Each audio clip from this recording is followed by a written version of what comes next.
Nous avons une bonne nouvelle à vous annoncer. Tout d'abord, un remerciement sincère à nos pasteurs de nous avoir invités, Ruben et moi, pour cette petite soirée ensemble. Et puis, la bonne nouvelle pour vous, même si on n'est pas énormément nombreux ce soir, c'est que vous savez, quand l'évangile a commencé à être prêché dans le monde, ils étaient simplement que 12 personnes. C'était pas beaucoup, les 12 apôtres.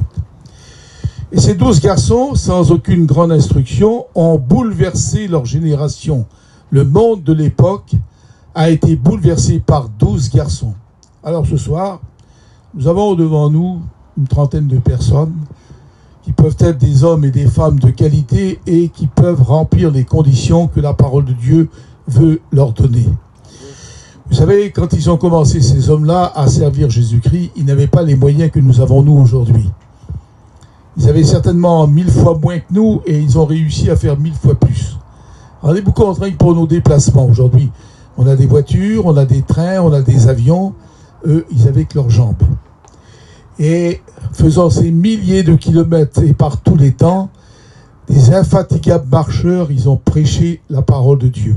Et c'est ce que nous voulons faire ce soir, en vous disant que la bonne nouvelle, c'est que Jésus est au milieu de nous, parce qu'il a dit que là où 2 ou 3 seraient réunis, je serai présent.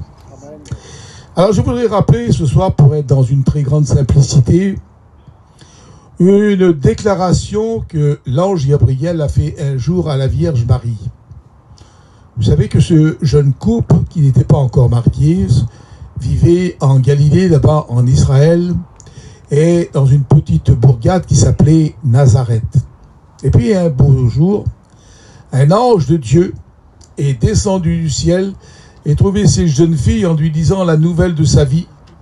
Alors elle demandait qu'est-ce que ça pouvait signifier une telle salutation, puisqu'il lui a dit en entrant « Je te salue Marie, toi à qui une grâce de Dieu a été faite. » Et il lui explique que Dieu l'a choisie entre toutes les femmes de l'humanité de cette époque pour qu'elle devienne la mère du Christ, le sauveur de tous les hommes.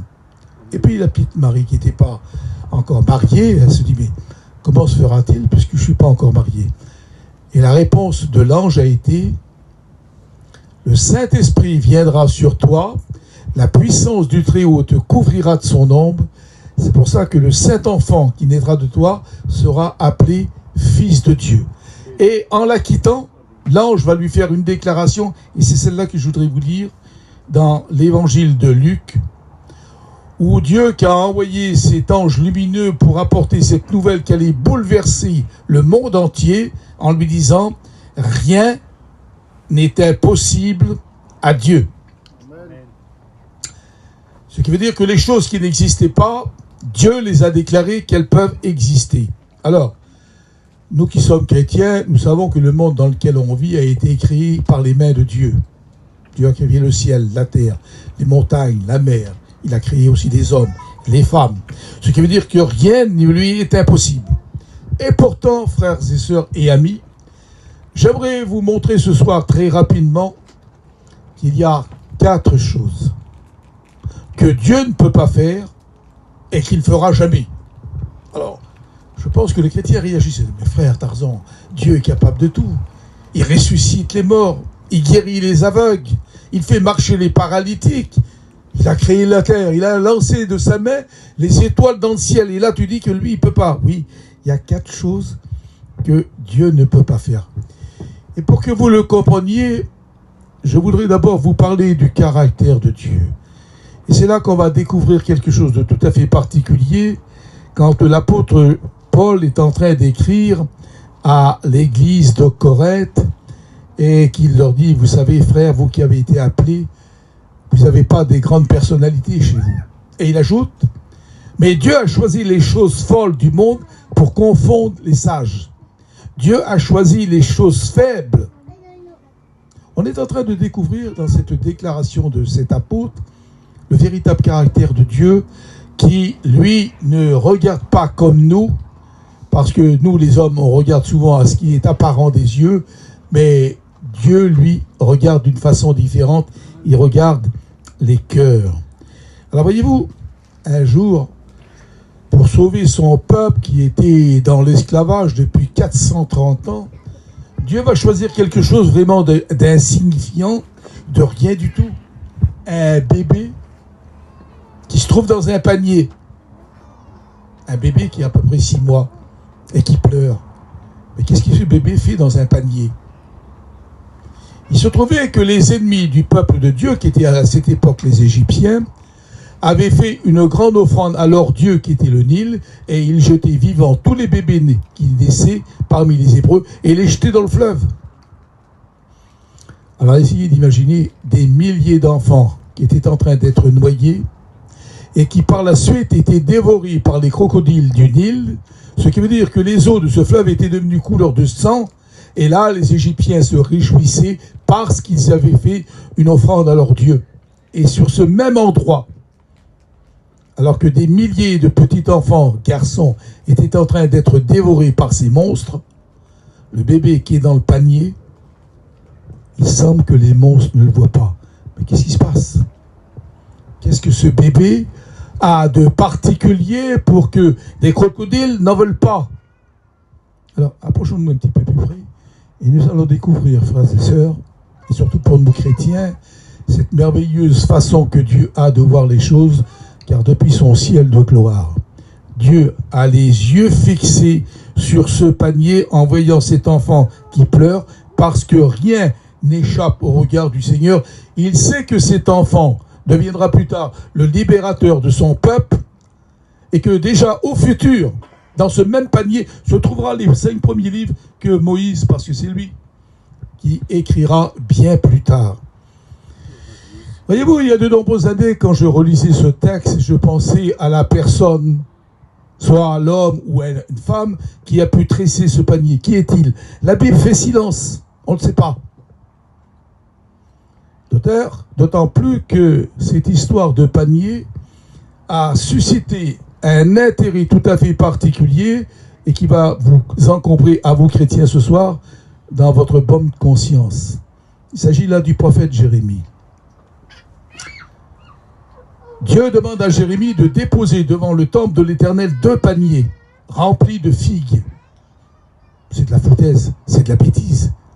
Qu'est-ce qu'un prophète de renom comme Jérémie va faire avec ces 2 paniers qu'il les dépose devant l'entrée de la porte du temple de l'Éternel? Et l'Écriture nous dit que dans l'un des paniers, il y a de très bonnes figues qui sont bonnes, et dans l'autre, elles sont vertes, immangeables.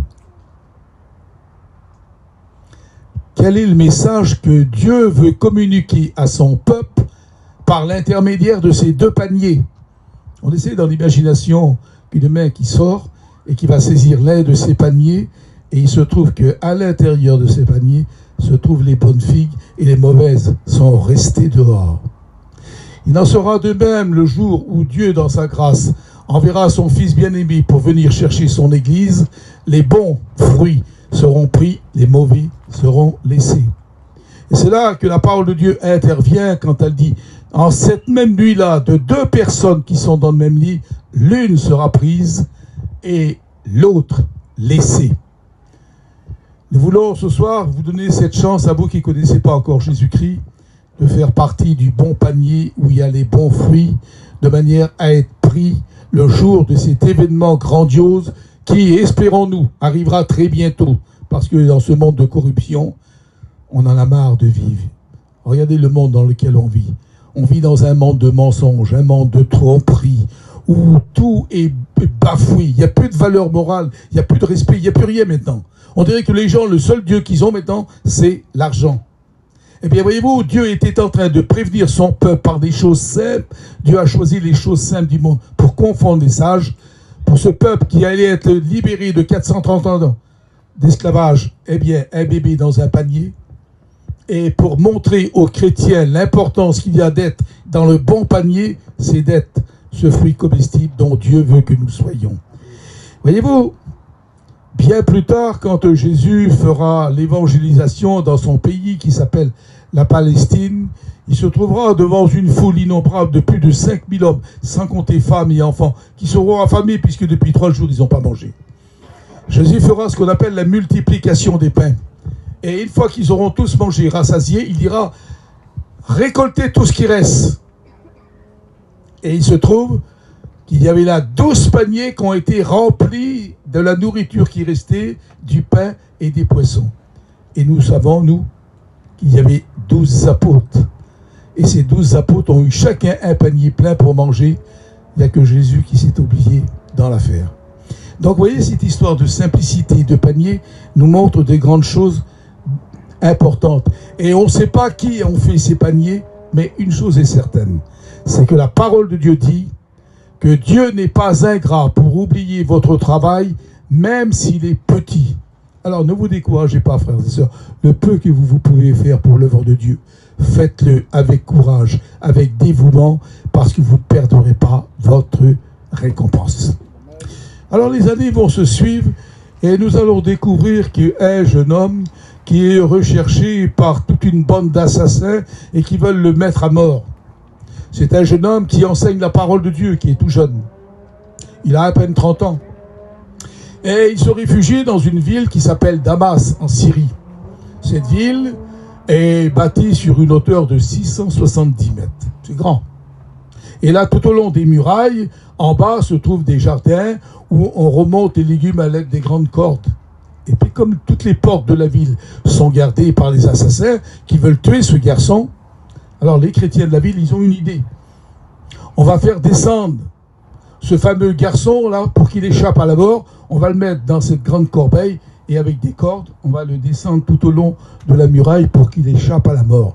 Et là encore, frères et sœurs, j'ai été impressionné que ce garçon, sa vie tenait à un fil, c'est le cas de le dire, une simple corde. C'est rien du tout une corde. Qu'est-ce que c'est qu'une corde? Et là, il y a des cordes qui tiennent notre chapiteau. On n'y fait pas attention. Hein? Mais au bout de cette corde se tenait un personnage qui allait devenir plus tard le plus grand missionnaire de tous les temps et qui s'appellerait l'apôtre Saint Paul. C'est lui en question dont nous découvrons cette histoire dans un livre de la Bible qui s'appelle le livre des Actes des Apôtres. Essayez d'imaginer la personne qui a créé cette corde. Elle était loin d'imaginer qu'elle allait sauver la vie de millions d'hommes à travers le monde parce que ces épîtres qui vont aller dans toutes les parties du monde de l'époque et qui sont aujourd'hui tous réunis dans une Bible, eh bien tout ça était dans cette fameuse corbeille.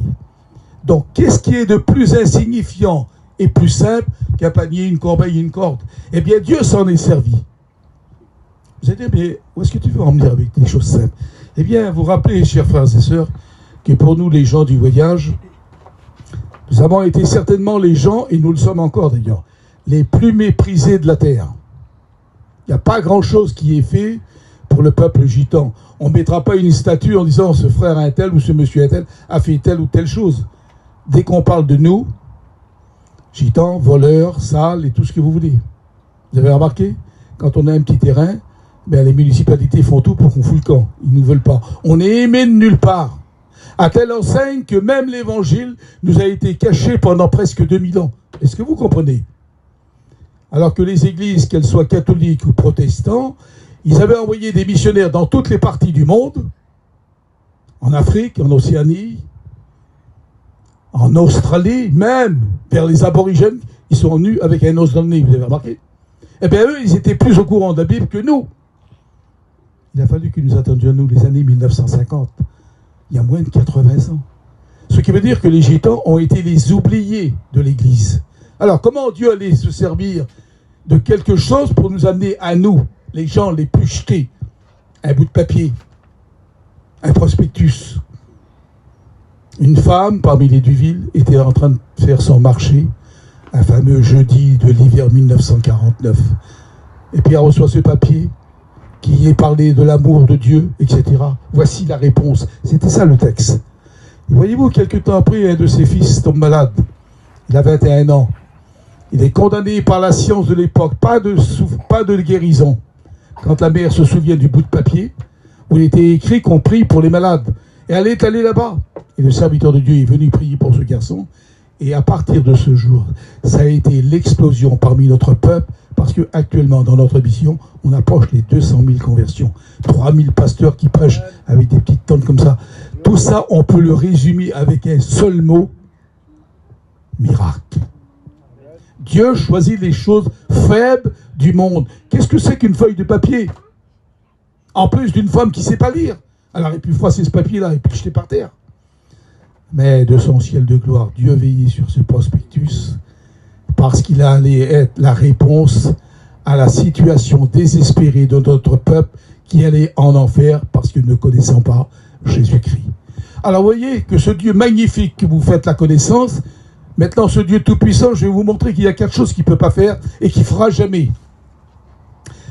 La première chose que Dieu ne peut pas faire, c'est la parole de Dieu qui le dit, dans un livre qui s'appelle le livre aux Hébreux. Et là, il nous est dit, il est impossible que Dieu mente. Oh, quelle nouvelle, Seigneur. Quelle beauté. Alors que nous disions tout à l'heure qu'on vit dans un monde de mensonges, là, la parole du Seigneur nous dit, il est impossible que Dieu mente. Il est appelé dans la Bible le Dieu qui ne ment pas. Et lui-même, regardez qu'est-ce qu'il dit. De ma bouche sort la vérité et j'ai en horreur le mensonge. Je ne vous apprends rien en vous disant que notre monde dans lequel on vit, chers amis, c'est un monde de corruption. Vous avez remarqué, des fois vous êtes dans un endroit, le téléphone il sonne, vous comprenez que la personne qui est au bout du fil, elle voudrait parler au patron qui est juste à côté là. Et puis le patron a fait ça, eh ben non, il est sorti ou il est en réunion. Le mensonge. On vous trompe sur la qualité, on vous trompe sur tout. Et les gens sont tellement habitués au mensonge qu'ils finissent par y croire. Je ne sais pas si vous vous souvenez, si vous étiez à la convention, lorsque j'ai fait la réunion d'enseignement le matin, j'avais dit ceci, si vous vous en souvenez peut-être pour quelques-uns. Aujourd'hui, quand les gens vous racontent des gros mensonges, des calomnies, on vous croit sur parole. Et quand vous dites la vérité, les gens vous disent « jure voir ». Alors il faut que tu jures quand tu dis la vérité, et quand tu dis le mensonge, on le mange comme ça. Vous savez que la Bible appelle le père du mensonge qui il est? C'est le diable qui ment. Mais le Dieu que nous servons, nous l'avons ici devant nos yeux, le Dieu qui ne ment pas. Hébreux 6, 18, il est impossible que Dieu mente. Et ce Dieu qui ne ment pas nous a fait une promesse. C'est de sauver l'humanité en donnant son Fils bien-aimé sur le calvaire. Dieu a tellement aimé le monde qu'il a donné son Fils afin que quiconque croit en lui ne périsse pas, mais qu'il ait la vie éternelle. Seulement, les hommes ne veulent pas. Les hommes n'en veulent pas. Et alors, sauver les hommes sans passer par Jésus-Christ, c'est une chose impossible. Dieu ne peut pas vous sauver. C'est la deuxième chose que Dieu ne peut pas faire. Comment ça vous allez dire? Eh bien, c'est Jésus lui-même qui l'a dit. Je suis le chemin. Je suis la vérité. Je suis la vie. Et il a terminé en disant, nul ne vient au Père que par moi. Personne ne peut être sauvé sans passer par le Christ. Ah, vous voyez, les anciens juifs, d'autrefois, pour être sauvés, ils faisaient des sacrifices d'animaux. Alors, les plus riches pouvaient sacrifier un bœuf, un veau, une vache, ou n'importe quoi, ou un agneau. Et les plus pauvres, eh bien, ils se contentaient d'offrir des petites tourterelles, des colombes, etc. Mais la parole de Dieu nous dit ceci, et encore dans la Bible c'est écrit, il est impossible que le sang des taureaux et des boucs ôte le péché. Seul le sang de Jésus peut le faire. Ce qui veut dire que pendant des siècles, le peuple juif a fait des sacrifices d'animaux pour être sauvé, mais c'était inutile, il ne pouvait pas.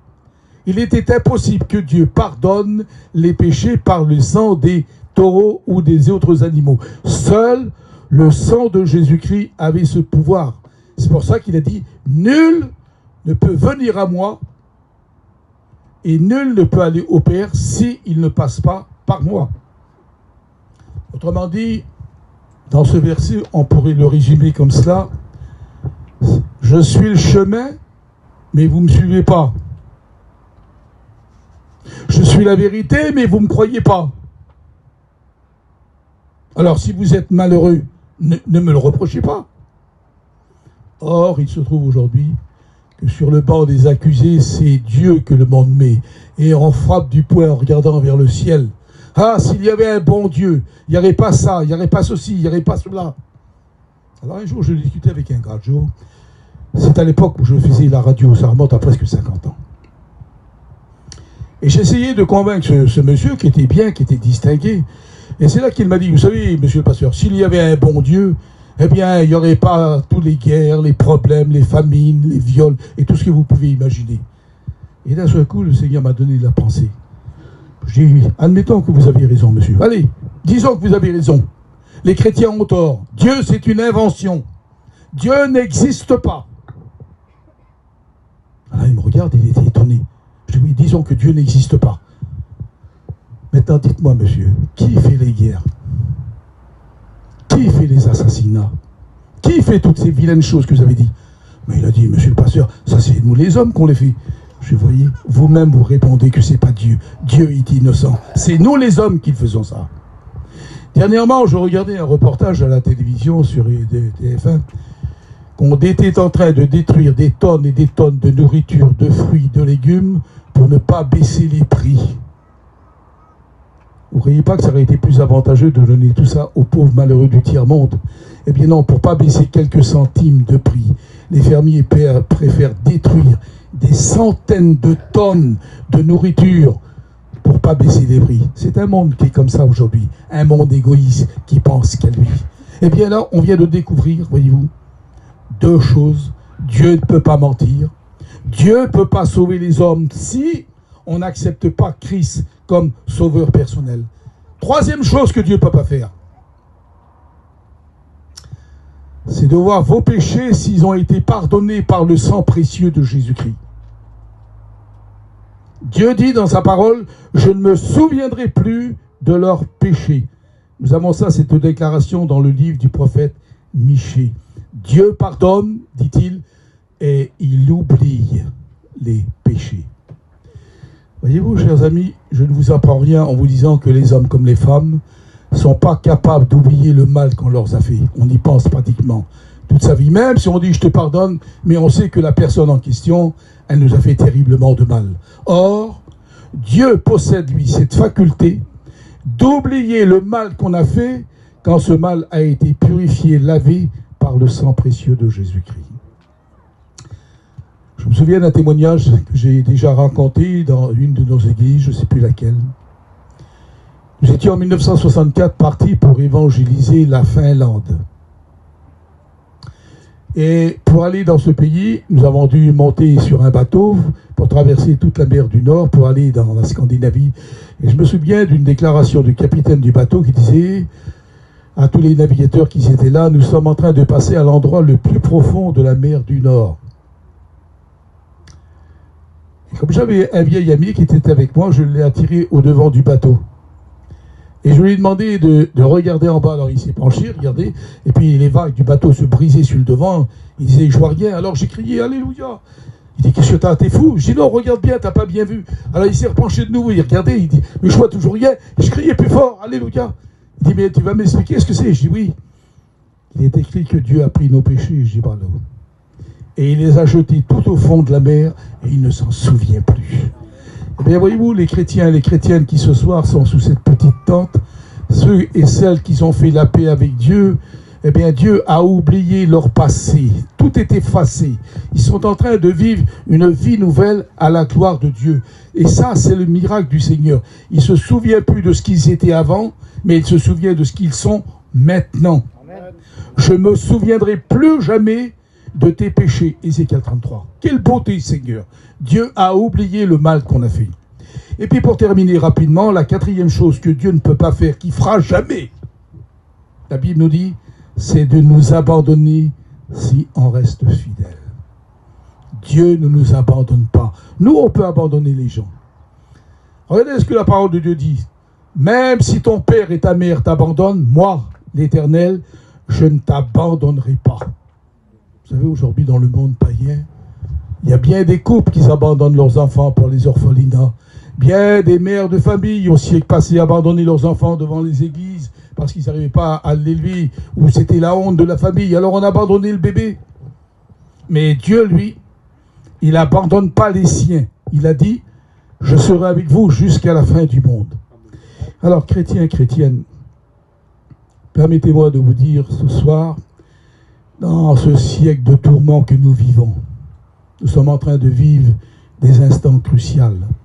C'est mauvais. Ça n'a jamais été une période aussi difficile sur le plan spirituel que pour les enfants de Dieu. Nous avons des innombrables malades dans toute la France, dans toutes nos églises, et sans cesse, tous les jours sur les téléphones, on nous demande de prier. Tout à l'heure, Bajol l'a fait, de prier pour tous les malades qui sont au loin, parce que nous, on sait que Dieu est capable d'aller guérir même ceux et celles qui sont très loin. Eh bien, je voudrais dire aux malades ce soir, ne vous découragez pas. La promesse est pour vous et Dieu le fera. Bien sûr que sur le moment on souffre parce qu'on est des humains et on n'aime pas souffrir. Les nuits sont interminables quand on a mal. Mais celui, dit la Bible, qui a commencé en nous cette bonne œuvre, il la rendra parfaite. Et peut-être que parmi vous, il y a des mamans qui souffrent parce que leurs enfants ne sont pas convertis et qui sont au carreau à surveiller que la voiture rentre tard jusqu'à des heures indues. Les jeunes aujourd'hui sont friands du monde qui les attire, comme les mouches sont attirées par le miel. Et c'est un leurre que le monde fait. Ils sont en train de les gaver spirituellement. Ils les endorment, si vous voulez. Mais nous qui sommes chrétiens, on sait que la victoire est pour ceux qui sont encore dans la patience. Alors permettez-moi de vous dire ceci, puisqu'on vit dans un monde qui est terriblement injuste, et que certains accusent Dieu comme nous l'avons vu tout à l'heure. Et puis peut-être que sur cette place, il y a peut-être des gens qui ne viennent pas à cette petite soirée que tout le monde fait ici depuis quelques semaines. Permettez-moi de vous dire ceci, mes amis.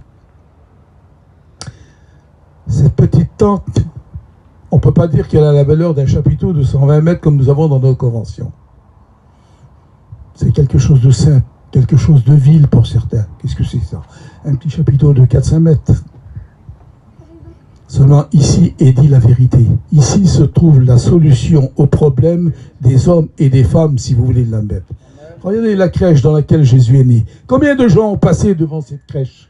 De trouver là sur la paille un enfant emmailloté, couché grossièrement, comme étaient les bébés il y a 2000 ans. Et pourtant, dans cette crèche se trouvait le secret du bonheur. Et ce soir, je voudrais vous faire part de cette déclaration, c'est que vous pouvez trouver le bonheur. Amen. Regardez ce qu'un Job a dit un jour.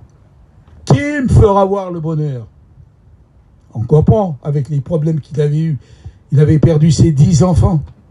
Il avait perdu sa maison qui s'était effondrée dans un orage. Des voleurs avaient pillé tout ce qu'il possédait et en plus, sa compagne était contre lui. Et il se pose la question, qui me fera voir le bonheur? Je pense que vous avez certainement apprécié le talent de cet acteur immense qui est Alain Delon et qui aujourd'hui, à près de 90 ans, qui n'a plus la force de se tenir debout, mais nous l'avons admiré dans des rôles les plus sublimes qu'il a pu faire. Et un jour, alors qu'il était en pleine gloire, on lui avait demandé s'il avait le bonheur. Regardez ce que M. Delon a dit. J'ai la gloire, j'ai la célébrité, j'ai l'argent, mais je n'ai pas trouvé le bonheur. Et comment vous pouvez comprendre ça? Un multimilliardaire que le monde entier a admiré et qu'il ose dire en public devant des millions de téléspectateurs qu'il n'a pas trouvé le bonheur. Eh bien, ce bonheur est à portée de vous ce soir. Le peuple gitan l'accorde. Alors je sais très bien qu'il y a des gens qui critiquent les chrétiens. Ah, les chrétiens, c'est ci, c'est là. C'est parce que vous nous connaissez mal. Parce que si vous viendrez un peu avec nous dans nos missions l'été, vous verrez que nous sommes le peuple le plus charmant de la terre. C'est nous les plus heureux. Nous, le soir, quand on se couche, on n'a pas besoin de pilule pour s'endormir. En 5-7, on se retrouve dans les bras de Morphée. Un chrétien n'a pas d'ennemis. Et puis, quelquefois, je dis pour ceux qui sont dans l'émission, il y a un groupe de frères qui se relayent tous les jours avec une petite cloche pour sonner à 7h ou 6h du matin. Ça dépend les groupes. Alors, quelquefois, ça énerve un peu les inconvertis qui sont là, qui sont réveillés par la petite cloche. Et puis un jour, je leur ai dit à ces inconvertis-là, vous pouvez remercier Dieu que vous écoutez cette petite cloche le matin. Ah oui, pourquoi? Eh bien, parce que vous avez encore une chance d'être sauvés. Mais il viendra un jour, vous ne l'entendrez plus. Pourquoi?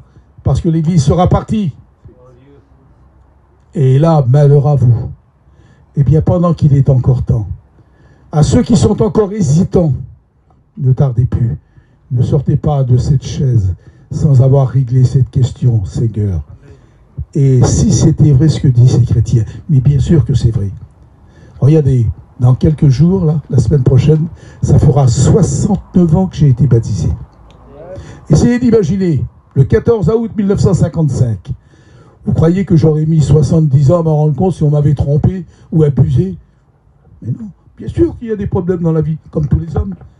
Mais notre espérance va bien au-delà de ce qu'on peut penser.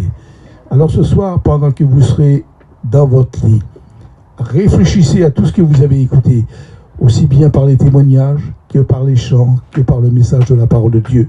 Et posez-vous la question, et si c'était vrai? Et vous verrez que le Seigneur va vous répondre. Hein? Tu veux bien terminer par la prière pour nous?